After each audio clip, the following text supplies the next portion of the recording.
یعنی instant gratification کا دور ہے، ظاہری کامیابی پر اتنا زور ہے، کیا ان باطنی خوبیوں کی اہمیت کم نہیں ہو گئی؟ سوال تو بہت اہم ہے آپ کا۔ صبر کو تو بعض اوقات کمزوری سمجھا جاتا ہے، خواہشات کی پیروی آزادی، اور اخلاق وہ تو ذاتی معاملہ ہے۔ یہی تو چیلنج ہے، اور ڈاکٹر بروہی کے تجزیے بھی اسی طرف اشارہ کرتے ہیں۔ آج کے دور میں شاید ان اقوال کی ریلیونس پہلے سے بھی زیادہ ہے۔ کیسے؟ دیکھیں، تیز رفتار زندگی میں صبر کی ضرورت بڑھ گئی ہے۔ مادہ پرستی، سوشل میڈیا کا دباؤ، اس میں نفس پر قابو پانا اور مشکل ہو گیا ہے۔ اور یہ جو گلوبلائز دنیا ہے، مختلف لوگوں کے ساتھ رہنا ہے، تو اچھے اخلاق کی اہمیت تو کئی گنا بڑھ گئی ہے۔ صحیح۔ اصل سوال یہ ہے، اور یہ ڈاکٹر بروہی کے عوامی سوالات سے بھی جھلکتا ہے، کہ کیا ہم فرد کے طور پر، معاشرے کے طور پر ان اندرونی کردار بنانے والی خوبیوں کو وہ اہمیت دینے کو تیار ہیں جو ہم باہر کی کامیابیوں کو دیتے ہیں، یا یہ صرف کتابی باتیں رہ گئی ہیں؟ ہاں، یا یہ صرف اچھی باتیں ہیں؟ یہ واقعی سوچنے کی بات ہے۔ اچھا، اب ذرا اس موضوع کی طرف آئیں جسے نہج البلاغہ میں مرکزی حیثیت حاصل ہے، علم و حکمت۔ جی، علم۔ یہاں ایک قول ہے جو مجھے ہمیشہ بہت متاثر کرتا ہے، قول نمبر 143، الحکمت دالۃ المومن۔ جی ہاں، حکمت مومن کی گمشدہ میراث ہے۔ یہ گمشدہ میراث کا جو فکر ہے نا، بڑا معنی خیز ہے۔ بہت معنی خیز۔ یہ علم اور حکمت کے حصول کے لیے ایک زبردست تحریک دیتا ہے۔ کیسے؟ یہ کہتا ہے کہ حکمت آپ کی اپنی چیز ہے، آپ کی میراث ہے، جو کہیں کھو گئی ہے، اب آپ کا کام ہے اسے ڈھونڈنا، جہاں سے بھی ملے۔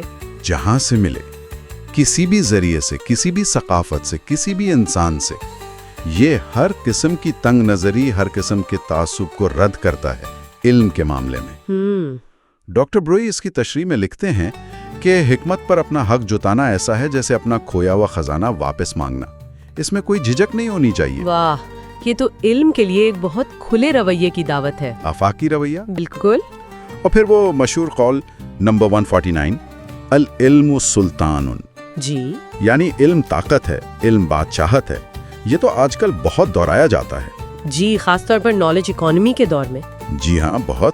لیکن کیا یہ طاقت صرف دنیاوی اثر و رسوخ ہے؟ یہ اہم سوال ہے۔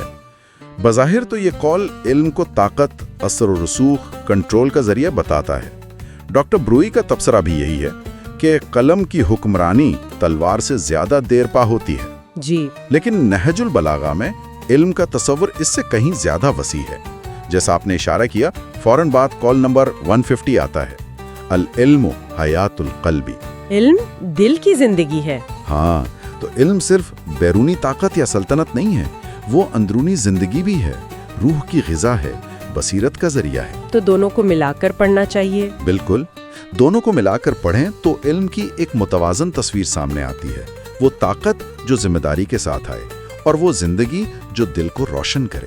تو گویا علم کا مقصد صرف طاقت کا حصول نہیں، بلکہ انسانیت کی تکمیل ہے۔ بالکل، ڈاکٹر بروہی اپنی تشریحات میں اسی توازن پر زور دیتے ہیں۔ علم اگر صرف سلطنت بن کر رہ جائے اور دل کی زندگی نہ بنے تو وہ تباہی بھی لا سکتا ہے۔ صحیح۔ لیکن اگر علم دل کو زندہ کرتا ہے، انسان میں بصیرت، ہمدردی پیدا کرتا ہے، تو وہ حقیقی معنوں میں طاقت بنتا ہے، فرد کے لیے بھی، معاشرے کے لیے بھی۔ اور آج کل تو معلومات کا سیلاب ہے۔ جی ہاں، تو یہ فرق کرنا بہت ضروری ہے کہ کون سا علم محض ڈیٹا ہے، کون سا علم طاقت کے غلط استعمال کا ذریعہ بن سکتا ہے، اور کون سا علم واقعی دل کی زندگی بخشتا ہے، حکمت تک لے جاتا ہے۔ یہ علم کے مقصد پر ایک نئی روشنی ڈالتا ہے۔ اچھا، اب کچھ انتباہات کی طرف آتے ہیں جو ان اقوال میں ہیں، خاص طور پر منفی جذبات اور رویوں کے بارے میں۔ جی، قول نمبر 148 تو بہت سخت ہے، الحسد یأکل الایمان کما تأکل النار الحطب۔ ہاں، حسد ایمان کو ایسے کھا جاتا ہے جیسے آگ لکڑی کو۔ یہ تشبیہ تو خوفناک ہے۔ یہ تشبیہ حسد کی تباہ کاری کو پوری طرح واضح کر دیتی ہے۔ جیسے آگ لکڑی کو جلا کر راکھ کر دیتی ہے نا، اس کا وجود ختم۔ بالکل۔ اسی طرح حسد انسان کے اندر کی نیکی، روحانیت، ایمان سب کو ختم کر دیتا ہے۔ یعنی حاسد دوسروں کو نقصان پہنچانے سے پہلے خود کو جلا رہا ہوتا ہے۔ بالکل، وہ اپنے اندر کی خوبیوں کو جلا رہا ہوتا ہے۔ ڈاکٹر بروہی کا تبصرہ بھی یہی ہے، حسد ایک سست رفتار خودکشی ہے۔ سست رفتار خودکشی، کیونکہ حسد کرنے والا مسلسل ایک اندرونی اذیت میں رہتا ہے۔ اور حسد کی طرح ایک اور جذبہ ہے جس سے خبردار کیا گیا ہے، غصہ۔ کال نمبر 155، الغضب مفاتیح الشر، جی، غصہ برائی کی کنجی ہے۔ اسے کنجی کیوں کہا؟ کنجی کہنے کا مطلب یہ ہے کہ غصہ وہ دروازہ کھولتا ہے جس کے پیچھے بے شمار برائیاں، تباہیاں چھپی ہیں۔ اچھا، غصے کی حالت میں انسان کی عقل پہ پردہ پڑ جاتا ہے، وہ صحیح غلط کی تمیز کھو بیٹھتا ہے اور پھر ایسے فیصلے، ایسے کام کر لیتا ہے جو لڑائی جھگڑے، ظلم، ناانصافی اور بعض اوقات تو ناقابل تلافی نقصان کا باعث بنتے ہیں۔ اور ڈاکٹر بروہی کی وہ بات بھی بڑی حقیقت ہے کہ غصہ وہ آگ ہے جو سب سے پہلے اپنے اٹھانے والے کو جلاتی ہے۔ کتنی سچی بات ہے! غصہ کرنے والے کا اپنا سکون، اپنی صحت، اپنی ساکھ سب سے پہلے متاثر ہوتی ہے۔ تو یہ قول غصے کو تمام برائیوں کا نقطۂ آغاز قرار دیتا ہے۔ تو حسد اندر سے کھاتا ہے اور غصہ باہر کی دنیا میں تباہی لاتا ہے۔ صحیح۔ اچھا، ان منفی جذبات کے ساتھ ساتھ ایک سماجی رویے کے بارے میں بھی بڑی اہم رہنمائی ہے۔ کال نمبر 158، المؤمن من نصحک فی الخفاء۔ جی، مومن وہ ہے جو تمہیں تنہائی میں نصیحت کرے۔ یہ آج کل کے دور میں کتنا اہم ہے، بہت زیادہ۔ جہاں سر عام تنقید، شرمندہ کرنا، یہ تو عام سی بات ہو گئی ہے۔ یہ قول اصل میں اصلاح اور تنقید کے آداب کا ایک بنیادی اصول بتا رہا ہے۔ حقیقی خیرخواہی یہی ہے کہ اگر کسی کی غلطی بتانی ہے، کوئی مشورہ دینا ہے، تو اس کی عزت نفس کا خیال رکھا جائے، تنہائی میں، کیونکہ تنہائی میں نصیحت کا مقصد اصلاح ہوتا ہے، جبکہ سرعام تنقید اکثر تذلیل بن جاتی ہے، رسوائی کا باعث بنتی ہے، اور اس سے اصلاح کہاں ہوتی ہے، الٹا ضد پیدا ہو جاتی ہے۔ بالکل، ضد اور نفرت پیدا ہوتی ہے۔ ڈاکٹر بروہی کا جملہ کتنا خوبصورت ہے، تنہائی میں نصیحت تحفہ ہے، سرعام زخم۔ واہ، تحفہ اور زخم۔ جی، آج کل سوشل میڈیا پر جو پبلک شیمنگ ہوتی ہے، یہ قول تو اس کے بالکل الٹ ہے۔ یقیناً آج کی ڈیجیٹل دور میں یہ قول پہلے سے کہیں زیادہ اہم ہو گیا ہے۔ صحیح۔ جہاں ہر کسی کو پلیٹ فارم ملا ہوا ہے رائے دینے کا، وہاں یہ بھول جانا بہت آسان ہے کہ الفاظ کیسے زخم لگا سکتے ہیں۔ جی، یہ قول ہمیں یاد دلاتا ہے کہ نصیحت اور تنقید کا مقصد تعمیر ہونا چاہیے، تخریب نہیں۔ اور یہ خود سے سوال پوچھنے پر بھی مجبور کرتا ہے کہ ہماری نیت کیا ہے۔ بالکل، جیسا کہ ڈاکٹر بروہی کے تجزیے سے بھی لگتا ہے، جب ہم کسی پر تنقید کر رہے ہوتے ہیں تو کیا ہم واقعی اس کی بھلائی چاہتے ہیں یا صرف اپنی برتری جتلانا یا اسے نیچا دکھانا مقصد ہے؟ یہ نیت کا سوال واقعی کلیدی ہے۔ چلیں اب آخری حصے کی طرف بڑھتے ہیں، قناعت اور انصاف۔ اہم موضوعات۔ کال نمبر 144 ہے الرضا یجمع النعام۔ اس کا ترجمہ ہے قناعت نعمتوں کو جمع کرتی ہے۔ لیکن یہ رضا کا لفظ، یہ صرف قناعت سے زیادہ گہرا نہیں؟ آپ نے بالکل صحیح پکڑا۔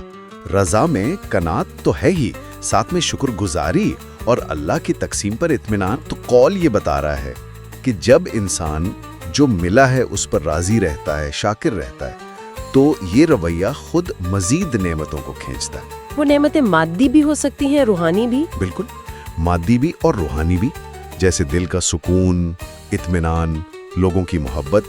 ڈاکٹر بروہی اسے سکون کا خزانہ کہتے ہیں۔ سکون کا خزانہ؟ جی، یہ اندرونی دولت ہے جو باہر کے حالات پر منحصر نہیں۔ اور آج کا جو صارفیت کا دور ہے نا، کنزیومرزم، جی، جو ہمیں سکھاتا ہے کہ خوشی ہمیشہ اگلی چیز خریدنے میں ہے، اس کے لیے تو یہ بہت بڑا چیلنج ہے۔ بالکل انقلابی تصور ہے۔ جی، اور معاشرتی سطح پر سکون اور استحکام کے لیے کال نمبر 159، العدل افضل السیاسہ۔ جی، انصاف بہترین حکمت عملی ہے۔ یہاں انصاف کو صرف اخلاقی قدر نہیں کہا، بلکہ ایک عملی پالیسی، ایک اسٹریٹجی کہا ہے۔ یہی تو اس کال کی خوبصورتی اور گہرائی ہے۔ یہ نہیں کہہ رہا کہ انصاف ایک اچھی چیز ہے، یہ دعویٰ کر رہا ہے کہ ریاست کو یا کسی بھی ادارے کو چلانے کے لیے سب سے مؤثر، سب سے کامیاب، سب سے پائیدار حکمت عملی ہی انصاف ہے۔ اچھا، جہاں انصاف ہوگا وہاں عوام کا اعتماد ہوگا، معاشرے میں استحکام ہوگا، نظام ترقی کرے گا۔ اور جہاں ناانصافی ہو؟ ناانصافی شاید وقتی طور پر طاقتور لگے، لیکن وہ آخرکار نظام کو اندر سے کھوکھلا کر دیتی ہے۔ ڈاکٹر بروہی کا تبصرہ اسی حقیقت کا نچوڑ ہے کہ کوئی تخت ناانصافی پر قائم نہیں رہ سکتا۔ یہ تو تاریخی سچائی ہے۔ بالکل۔ تو اگر ہم ان تمام اقوال کو دیکھیں، صبر، خود پر قابو، اچھا اخلاق، علم کی جستجو، منفی جذبات سے بچنا، قناعت، انصاف، اس سب کا کیا مطلب نکلتا ہے آج ہمارے لیے؟ دیکھیں، ان سب کا مجموعی پیغام میرے خیال میں یہ ہے کہ حقیقی کامیابی چاہے فرد کی ہو یا معاشرے کی، وہ ظاہری نمود و نمائش یا صرف مادی ترقی میں نہیں ہے، بلکہ باطنی اور اخلاقی قدروں کو رفلانے میں ہے۔ یہ اقوال ہمیں یاد دلاتے ہیں صبر اور خود پر قابو سے اندرونی طاقت ملتی ہے۔ اچھا اخلاق تعلقات کو مضبوط کرتا ہے، علم دل کو روشن کرتا ہے، صحیح راہ دکھاتا ہے۔ حسد اور غصے سے بچنا روح کو بچاتا ہے۔ بالکل، قناعت دل کو غنی کرتی ہے، اور انصاف پورے نظام کو قائم رکھتا ہے۔ یہ سب چیزیں آپس میں جڑی ہوئی ہیں۔ جی، ایک منصفانہ معاشرہ تبھی بنے گا جب اس کے لوگوں میں صبر، قناعت، اچھے اخلاق جیسی خوبیاں ہوں، اور یہ خوبیاں علم اور حکمت کی روشنی میں ہی پنپ سکتی ہیں۔ تو پھر بڑا سوال پھر وہی ہے۔ ہاں، ڈاکٹر بروئی کے کام کی روشنی میں بڑا سوال آج یہی بنتا ہے کہ کیا ہم ان اصولوں کو، خاص طور پر انصاف کو، واقعی اپنی زندگیوں، اپنے اداروں، اپنی پالیسیوں کی بنیاد بنانے کو تیار ہیں؟ یا یہ صرف اچھی باتیں ہیں جو کتابوں میں لکھی ہیں؟ بالکل، یا صرف نعرے ہیں؟ تو آج کی اس گفتگو میں ہم نے نہج البلاغہ کے 8ویں حصے سے اقوال 141 تا 160 کا جائزہ لیا۔ جی، اور پروفیسر ڈاکٹر احمد علی بروئی کی تشریحات کی مدد سے ان میں چھپی حکمت کو سمجھنے کی کوشش کی۔ ہم نے دیکھا کہ کیسے صبر، نفس پر ضبط، کردار کی پختگی، علم کی اہمیت، منفی جذبات کی تباہ کاری، نصیحت کا درست طریقہ، قناعت کی برکت اور انصاف کی ناگزیریت، ان سب موضوعات پر کتنی جامع رہنمائی ہے۔ اور اہم بات یہ ہے کہ یہ رہنمائی کسی خاص وقت یا جگہ کے لیے نہیں ہے، یہ آفاقی اصول ہیں، ہر دور کے لیے، ہر دور کے انسان کے لیے مشعل راہ ہیں۔ یہ ہمیں دعوت دیتے ہیں کہ ہم اپنی ترجیحات پر نظر ثانی کریں۔ کیا ہماری زندگی کا محور صرف مادی چیزیں ہیں، یا ہم باطنی سکون، علم کی روشنی، اخلاقی بلندی، ان کو بھی اہمیت دیتے ہیں؟ ان اقوال پر غور و فکر کرنے سے ہمیں اپنی زندگی کے چیلنجز کو ایک مختلف زاویے سے دیکھنے میں مدد مل سکتی ہے، شاید بہتر فیصلے کرنے میں مدد ملے۔ اور جاتے جاتے ہمیشہ کی طرح ایک نقطہ سامعین کے لیے چھوڑ جاتے ہیں، غور و فکر کے لیے۔ ضرور۔ آج کی ساری گفتگو کی روشنی میں قول نمبر 157 بڑا چونکا دینے والا ہے۔ الموت خیر من رکوب العار۔ جی، موت ذلت اختیار کرنے سے بہتر ہے۔ بہت سخت بات ہے۔ بہت۔ آج کی دنیا میں جہاں بقا یعنی سروائیول کو اکثر سب سے بڑی قدر سمجھا جاتا ہے، سمجھوتوں کو دانشمندی کہا جاتا ہے، جی ہاں، کمپرومائز کو، وہاں یہ قول ہمیں سوچنے پر مجبور کرتا ہے کہ عزت، اصول، وقار، ان کی کیا قیمت ہے؟ کیا واقعی کچھ چیزیں ایسی ہیں جن کی خاطر جان بھی دی جا سکتی ہے، یا یہ ایک پرانی سوچ ہے جو آج کے حالات میں غیر متعلقہ ہو چکی ہے؟ یہ ایک بڑا سوال ہے۔ اس سوال پر غور کیجیے گا۔